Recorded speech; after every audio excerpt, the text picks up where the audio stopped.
నేను కథలు రాయాలనుకున్నప్పుడు మొదట స్నేహితుల గురించి రాద్దాం అనుకున్నాను. కానీ ఇలా రాయడంలో తెలియని ప్రమాదం ఒకటి ఉంది. మొదట ఈ రాయడం సరదాగా మొదలైన పోను పోను అవి నా అభిప్రాయ వ్యక్తీకరణ సాధనాలుగా మారతాయన్నది నా భయం.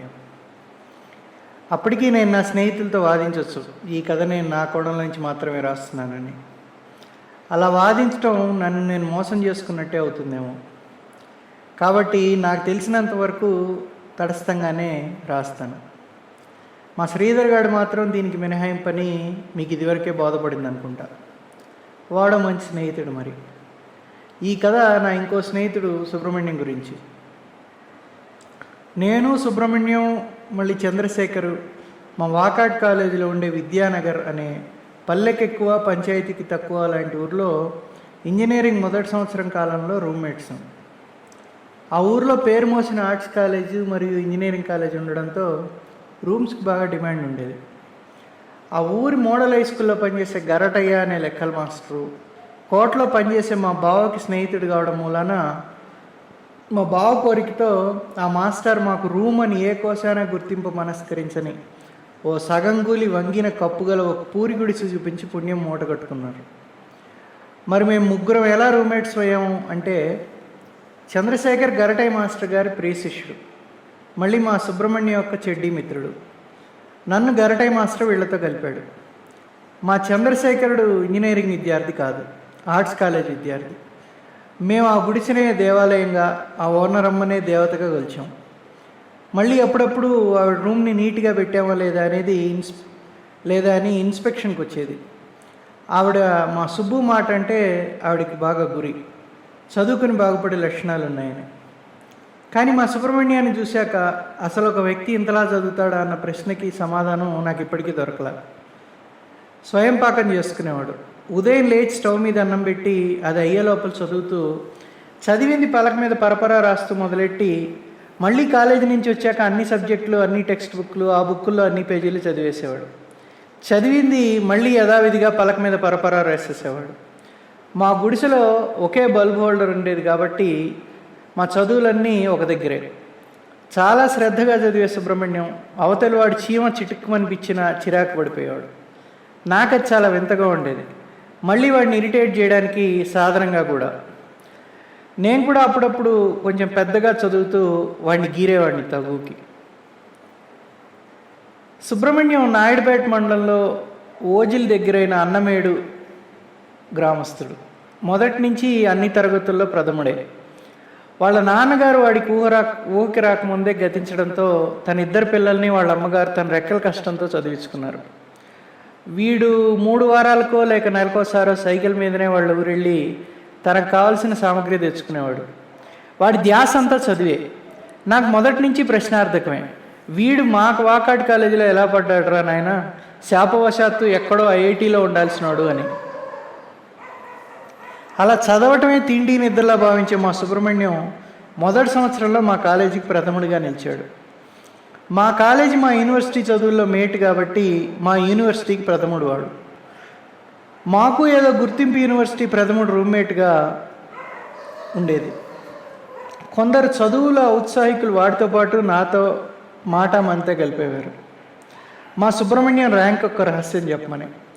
అక్కడ రహస్యం ఏమి కనపడలే నాకు అస్సలు, సాధ్యంగాని కఠోర శ్రమ తప్ప. సుబ్బు చదువు చూసి ఉత్తేజితుడైన మా చంద్రశేఖరుడు కూడా నా మడతపడని మరియు కొత్త కరుకులా మిగిలిపోయిన ఇంజనీరింగ్ మెటీరియల్ నా చేతనే తెప్పించుకొని మా చేత సందేహాలు నివృత్తి చేసుకుంటూ ఎంసెట్లో ర్యాంక్ తెచ్చుకొని తదుపరి సంవత్సరం ఇంజనీరింగ్లో చేరటం మాకు మిగిలిన గొప్ప అనుభూతి. కానీ ఇలా చదివే సుబ్బుని నేను 2వ సంవత్సరంలో భరించలేక మా శ్రీధర్ గారితో కలిసి వేరే రూమ్కి మారిపోయి ఊపిరి పీల్చుకున్నాను. నాకు మా సుబ్బు మీద మొదటి నుండి చివరి వరకు ఓ ఫిర్యాదు లేక ఓ మనస్తాపం ఉండేది. మా బోటోళ్ళం వచ్చిన అరకొర విజ్ఞానంతోనే ఎవరైనా స్నేహితులు ఇచ్చి ఏమన్నా సందేహాలు అడిగితే పరీక్షా సమయంలో కూడా మేము చదివేది పక్కన పెట్టి వాళ్ళ సందేహాలని నివృత్తి చేయడానికి ప్రయత్నించేవాళ్ళం. మా శైలేంద్ర గాడైతే ఇప్పటికీ వాడి మార్కుల్లో 1/2 వంతు హర్షగాడివేనని చెప్తాడు. నేను వాడికి బోధించి వాడు పరీక్షల్లో సరిగ్గా రాసి నేను అవే సమాధానాలు చెడగొట్టుకొచ్చిన సందర్భాలు చాలా ఉన్నాయి. కానీ అంతటి నడిచే విజ్ఞానికని లాంటి మా సుబ్బు పరీక్షకి వెళ్ళే దారిలో నాకు ఏదైనా సందేహం వచ్చి నివృత్తి కోసం అడిగితే, అబ్బా పరీక్ష సమయంలో నీకు వాటికవే సమాధానాలు తడతాయని చెప్పేవాడు. కానీ ఏనాడు నా సందేహం తీర్చలే, వాడి దగ్గర సమాధానాలు ఉన్నా కూడా. అందుకేనేమో ఈ ప్రథములంత స్వార్థపరులు ఉంటారేమో పోటీ విషయంలో. మా సుబ్బు అన్ని సంవత్సరాల్లో మా విశ్వవిద్యాలయానికి ప్రథముడిగా, మళ్ళీ ఏ సబ్జెక్టులోనూ డిస్టింక్షన్ తగ్గని మార్కులతో యూనివర్సిటీకే ప్రథముడుగా 85 లేక 88% ఆనర్స్ డిగ్రీ పొందాడు. వీటితో పాటు ఎన్నో జర్నల్స్లో వాడి పేపర్లు పబ్లిష్ అయ్యాయి. మీరు కూడా గమనించండి, అన్ని కథల్లో పోస్కోల్ కబుర్లు చెప్పే నేను ఈ కథలో ఎంతసేపటికి చదువుల గురించే రాశా. ఇప్పటి వరకు ఏం చేద్దాం చెప్పు, పాత్రలు మనల్ని అంత ప్రభావితం చేస్తాయి. మరి డిగ్రీ అయ్యాక నేను మాస్టర్స్ చేసి ఉద్యోగార్థం మన దేశ రాజధానిలో చేరా. మా సుబ్బు కూడా మాస్టర్స్ చేసి ఐఐటీలో రీసెర్చ్ స్కాలర్గా ఢిల్లీ చేరాడు. కొంతకాలం అయ్యాక ఇంజనీర్స్ ఇండియా లిమిటెడ్లో ఉద్యోగం రావడంతో రీసెర్చ్ వదిలేసి నారాయణ విహార్లో మంచి ఇల్లు తీసుకొని వాళ్ళ అమ్మగారితో సహా స్థిరపడిపోయాడు. నేను మాత్రం నా బ్రహ్మచారి మిత్రులతో కరోల్ బాగ్లోని అజ్మల్ ఖాన్ రోడ్లో తేలా. వారాంతంలో మాత్రం కలిసేవాళ్ళం ఇద్దరం క్రమం తప్పకుండా. మా రూమ్మేట్స్ అయిన మధుకి నాకి కూడా సుబ్బు మంచి స్నేహితుడైపోయాడు. సుబ్బు ఎంత కష్టపడినా ఏమన్నా కొనాలంటే చాలా క్వాలిటీ కాన్షియస్గా ఉండేవాడు. మేమందరం అజ్మల్ ఖాన్ ప్లాట్ఫామ్ మీద స్వెటర్లు కొంటే వాడు మాత్రం మాంటే కార్లు మాత్రమే కొనేవాడు. ఏది కొన్నా చాలా నీట్గా ఉండాల్సిందే. మేము ఇలా దేశ రాజధానిలో కొలువుల సందడిలో మునిగి తేలుతుండగా ఇక్కడ నెల్లూరులో మా హౌసింగ్ బోర్డు నివాసి అయిన మంజులు కూడా తన ఇంజనీరింగ్ పూర్తి చేసి ఐటీ కొలువు వెలుగుపెట్టాలని తాతాలాడిపోతుంది. అందరూ యువర్ ఇంజనీర్ల మాదిరిగానే. ఈ మంజులు ఎవరంటే మా అక్క క్లాస్మేట్ కూతురు. మీ అక్క అంత పెద్దదా నీకన్నా అనేగా మీ ప్రశ్న.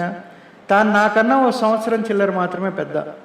మంజుల వాళ్ళ అమ్మగారు పిల్లలందరూ పెద్ద అయిన తర్వాత మరలా తన కాలేజ్ చదువులు మొదలుపెట్టిన ధీరవనిత.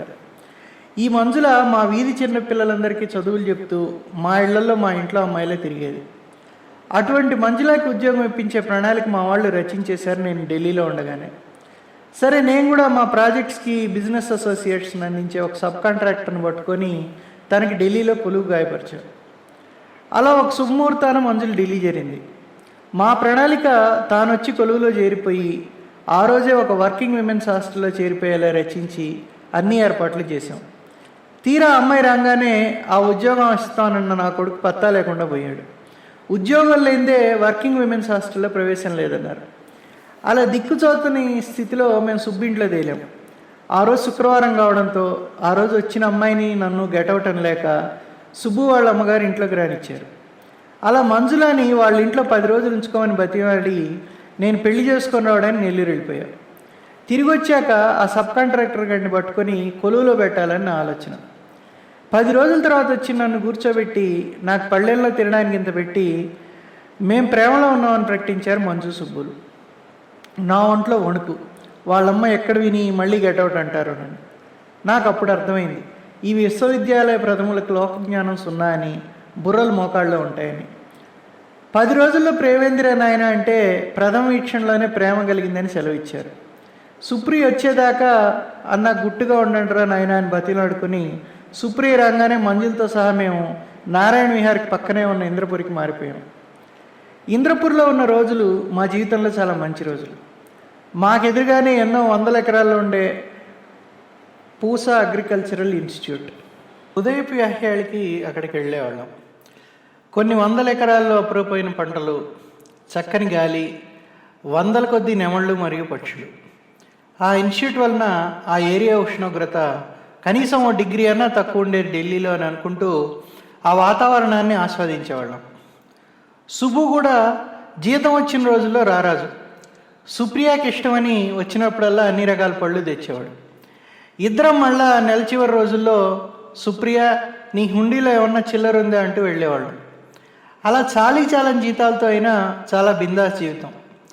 వారాంతరాల్లో ఢిల్లీలో చూడదగ్గ ప్రదేశాలు చూస్తూనో లేక ఆంధ్రాభవన్లో తెలుగు సినిమాలు వీక్షిస్తూనో మేము ఎక్కడికి వెళ్ళినా స్నేహ బృందాలు తయారైపోయేవి. అలా క్రమం తప్పకుండా కలిసే బృందంలో మా ఇంజనీరింగ్లో సీనియర్ అయిన బాలాజీ వాళ్ళ కుటుంబం, మళ్ళీ మా ఇంకో క్లాస్మేట్ అయిన జగ్గుగాడి కుటుంబం కూడా ఉండేది. సుబ్బు వాళ్ళ అమ్మగారికి వాళ్ళ ఊరిలో వాళ్ళ పొరుగులోనే ఉన్న ఓ అక్క చెల్లెల్ని సుబ్బుకి వాళ్ళ అన్నకి ఇచ్చి పెళ్లి చేసుకోవాలని పెద్ద కోరిక. అందులోనూ ఆ అమ్మాయిది సుబ్బుది చక్కటి జంట అవుతుందని ఆవిడ ప్రగాఢ విశ్వాసం. నాది సుప్రియాది లేక బాలాజీ వాళ్ళ జంట కన్నా, లేక ఆవిడకి తెలిసిన అన్ని జంటల కన్నా సుబ్బుది వాళ్ళ ఊరమ్మాయిది చక్కటి జంట అని చెప్పేది ఆవిడ. అలాంటి ఆవిడ ఆశల్ని శరాఘాతంలో కూలుస్తూ సుబ్బు చెప్పేశాడు ఆవిడికి వాడి ప్రేమ గురించి. ఆవిడికి వాడంటే ఎనలేని ప్రేమ, వాడినేమీ అనలేరు. కానీ దీనికంతటికీ కారకుడైన ఈ పాపాల భైరవుడిని ఆవిడ క్షమించలేదు. నాతో మాట్లాడడం మానేశారు ఆవిడ. కనీసం నా మొహం చూడడానికి కూడా ఇష్టపడలేదు. కానీ సుబ్బు అందరినీ ఒప్పించుకొని ఓ సంవత్సరం లోపలే మంజుని తిరుమలలో పెళ్లి చేసుకున్నాడు. నేను ఆ సమయంలో నెల్లూరులోనే ఉన్న ఆ పెళ్లికి హాజరు కాలేకపోయా. సుబ్బు సలహా మీదే ఎక్కడ వాళ్ళ అమ్మగారి ఆగ్రహానికి గురవ్వాలేమో అని. మన అనిల్ గాడు ఈ మధ్య ఒక కథ రాసి చదివి వినిపించాడు మనకి. ఆ కథలో చాలా వేదాంతం చెప్పాడు.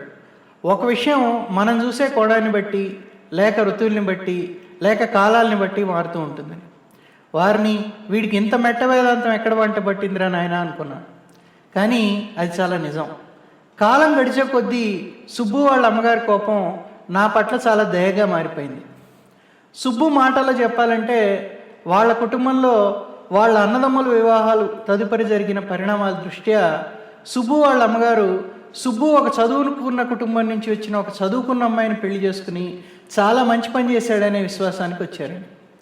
సుబ్బు వాళ్ళ అమ్మగారు సంవత్సరంలో 2 నెలలు వీళ్ళ దగ్గర, మళ్ళీ మిగతా నెలలు అన్నమేళ్ళలో వ్యవసాయ పనులతో తీరిక లేకుండా ఉంటారని, అన్నమేళ్ళలో ఉన్నప్పుడు క్రమం తప్పకుండా ప్రతిరోజు సుబ్బు మరియు మంజులకు ఫోన్ చేసి క్షేమ సమాచారాలు తెలుపుతారు మరియు కనుక్కుంటారని.